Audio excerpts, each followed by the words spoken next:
آج کا مسلمان اگر اس کو کسی دن میں کلام اللہ کی زیارت کرنے کا موقع نہ ملے پریشان نہیں ہوتا.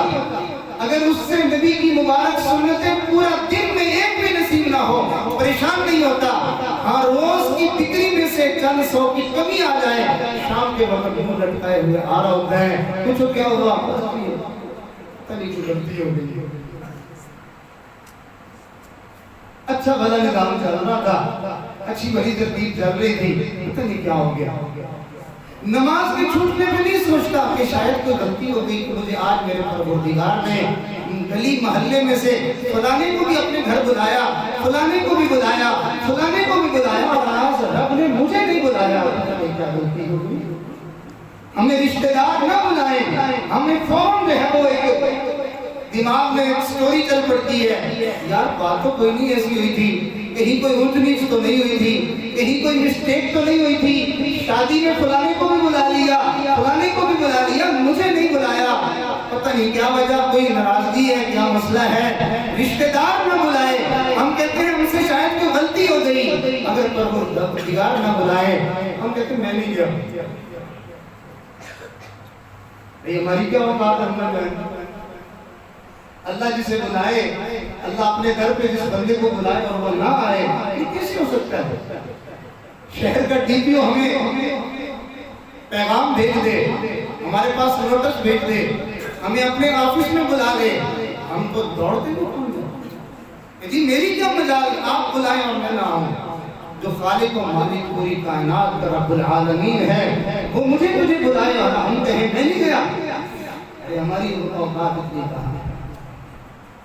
جسے چاہا در پہ بلا لیا جسے چاہا اپنا بنا لیا. یاد ہے وہ واقعہ مکہ کے سرداران جمع ہیں اور آپس میں بیٹھ کے بات کر رہے ہیں یار یہ روز کا مسئلہ ایک ہی دفعہ نمٹا لیا جائے. نعوذ باللہ ثم نعوذ باللہ. یہ نبوت کی بات کرنے والا اور یہ نبوت کی جو ہے وہ اعلان کرنے والا اور ہمارے آباء و اجداد کے دین سے ہمیں جو ہے وہ ہٹانے والا کیوں نہ ہم اس کا کام ہی تمام کر دیں. کون ہے جو ہمت والا یہ کام کر دکھائے. ایک بندہ کھڑا ہوتا ہے جوان ہے بڑا شجاعت والا ہے بڑی ہمت اور دلیری والا ہے اور بالکل نڈر ہے. وہ کھڑا ہوتا ہے کہتا ہے یہ بھی کوئی بڑا کام ہے میں کر کے آتا ہوں. تلوار لے کے نکلتا ہے کہاں جا رہے ہو. میں اس ناپاک ارادے کے لیے جا رہا ہوں لیکن جا کے تو دکھاؤ. نکلا تھا اس ارادے سے اور اللہ نے وہاں پہنچنے سے پہلے دل کی دنیا کو بدل کر اور ہم اللہ کے دربار پہ نہ جائیں کیسے ہو سکتا. نبی علیہ الصلوۃ والسلام کے صحابی دیکھتے دروازے میں سے اللہ کے نبی عمر آئے اللہ کے محبوب نے شان فرمایا اسے آنے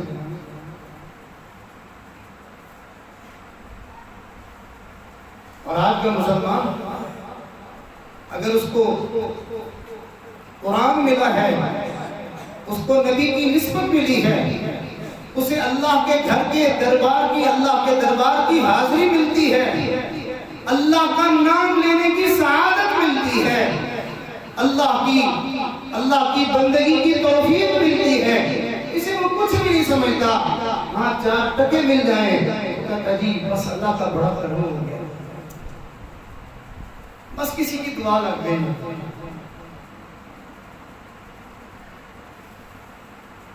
اور ہم سب کا تقریباً یہ اللہ ماشاءاللہ کچھ اللہ کے بندے جن کے دل میں ان چیزوں کی عظمت نہیں رہتی ہے مگر نہ ہم جس کا مکان اچھا جس کا گھر اچھا جس کا کاروبار اچھا جس کو دنیا میں ماما ملی ہم لوگ اس کے بارے میں یہ کہتے ہیں یار بڑا نصیب والا بندہ ہے بڑا نصیب والا. اور پتہ ہے یہ مال پیسہ گاڑی بنگلہ عہدہ منصب اس کے ملنے پر نصیب والا سمجھنے والے لوگ کون تھے. اللہ کے قرآن سے پوچھئے. اللہ کا قرآن بتاتا ہے کہ ان چیزوں کے ملنے کی وجہ سے جو کسی کو خوش قسمت سمجھنے والے تھے وہ اہل ایمان نہیں تھے وہ اہل کفر تھے. کافر لوگ ان چیزوں کے ملنے کی وجہ سے وہ ان لوگوں کو خوش قسمت سمجھا کرتے تھے. ایمان والے خوش قسمت کسی اور بات پر سمجھا کرتے تھے. ایمان والے خوش قسمت سمجھتے تھے اس کو جس کے سینے میں قرآن ہو. ایمان والے خوش قسمت سمجھتے تھے اس کو جس کو 5 وقت اللہ کے دربار میں حاضری نصیب ہو. ایمان والے خوش قسمت سمجھتے تھے اس کو جس کے رات کے آخری پہر میں پروردگار کے سامنے مناجات کرنے کی سعادت ملے. ایمان والے خوش قسمت سمجھتے تھے اس کو جو سر کے بالوں سے لے کے پاؤں کے ناخنوں تک محمد کریم کی سنتوں میں مزین ہوتا تھا. لوگ اس کو خوش قسمت سمجھا کرتے تھے. آج دیکھو کوئی قرآن کا حافظ ہے, کوئی نبی کی حدیث کا عالم ہے, کوئی نمازوں کا اہتمام کرنے والا ہے, کوئی رات کے آخری پہر میں اٹھنے والا ہے, کوئی اللہ کے ساتھ تعلق جوڑنے والا ہے. ہم اس کو رش کی نگاہ سے نہیں دیکھتے, ہم اس کو حسرت کی نگاہ سے نہیں دیکھتے, ہم اس کو قسمت والا نہیں سمجھتے. ہاں ہم قسمت والا سمجھتے ہیں تو اس کو جس نے تھوڑے سے کپڑے ہوئے کپڑے پہنے اور یہ چودھری صاحب, حتیٰ کہ ایسا آدمی عقل سے بھی عاری ہو لوگ اس کو بھی سمجھ لیتے. اگر وہ پاگلوں والی کوئی بڑ مار دے, کوئی بک بک کر دے تو لوگ یہ نہیں کہتے کہ اس کی عقل نہیں ہے, کہتے کہ خدا بادشاہ ہے, رہتا پھر بھی وہ بادشاہ ہی ہے. اور یہاں دیکھو جن کے سینوں میں اللہ کی محبت معظم ہے, جن کے سینوں کو اللہ نے اپنے نبی کی حدیثوں کے لیے پسند کر لیا ہے, جن کے سینوں کو اللہ نے اپنے مقدس کلام کے لیے چن لیا ہے, آج دنیا والے ان کو معمولی سمجھتے ہیں. صرف ظاہری کپڑے ہلکے ہونے کی وجہ سے لوگ سمجھتے ہیں. اور یہ کیا قرآن کہتا ہے کہ جب قارون اپنے لاؤ لشکر کے ساتھ, اپنی ٹھاٹ باٹ کے ساتھ, اپنی شان و شوکت کے ساتھ, اپنی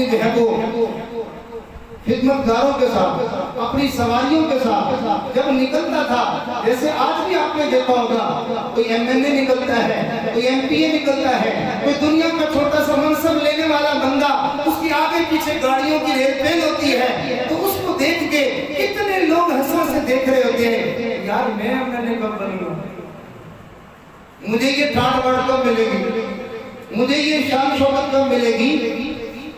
تو اللہ کا قرآن کہتا ہے جب قارون اس شان کے ساتھ نکلتا تھا نا, تو اس کو دیکھنے والے لوگ بھی کچھ منہ سے گالیں ٹپکایا کرتے تھے. اور وہ پتہ کیا کہا کرتے تھے, کہا کرتے تھے یار بڑی قسمت والا بندہ ہے. کیا اس کی قسمت ہے؟ منہ کالا ہے اس کا دل کالا ہے. اللہ نے اس کو اپنے دشمنوں کی قطار میں کھڑا کیا ہے اور ہم اس کو قسمت والا سمجھتے ہیں.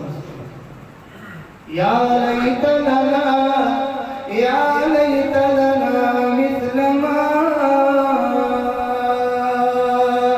اوتی قارون انہ لذو حظ عظیم. وقال الذین اوتوا العلم ویلکم ثواب اللہ خیر لمن آمن وعمل صالحا ولا يلقاها الا الصابرون. کہا کرتے تھے یا لیت لنا مثل ما اوتی قارون, اے ہمیں بھی ایسے نہیں کرتا نا, انہو لذو حظ عظیم, یار بڑا قسمت والا بندہ ہے, بڑے نصیب والا بندہ ہے. تو اس زمانے کے وہ لوگ اللہ فرماتے ہیں جن کو ہم نے اس زمانے میں آسمانی کتابوں کا علم دیا ہوا تھا, جن کو ہم نے سمجھ بوجھ دی ہوئی تھی, اس وقت وہ بھی یہی کہا کرتے تھے وقال الذین اوتوا العلم بینکم, اب کہا کرتے تھے تمہارا ستیہ ناش ہو, یہ بھی کوئی چیز ہے جس کے پیچھے تم مر رہے ہیں. اصل تو بات ہے کہ بندے کو ایمان نصیب ہو جائے اور بندے کو اعمال صالحہ کی سعادت نصیب ہو جائے, وہ بندہ قسمت والا ہوا کرتا ہے. مگر یہ اعمال صالحہ اور ایمان کی دولت سے اپنے آپ کو قسمت والا سمجھنا اس دن سمجھ آئے گا جس دن ہماری آنکھیں بند ہو جائیں گی اور ہم گھر میں بے حس پڑے ہوئے ہوں گے اور گھر کے لوگ ہماری ساری زندگی کی کمائی ہوئی جائیداد کو آپس میں باتیں کر رہے ہوں گے اور بانٹ رہے ہوں گے.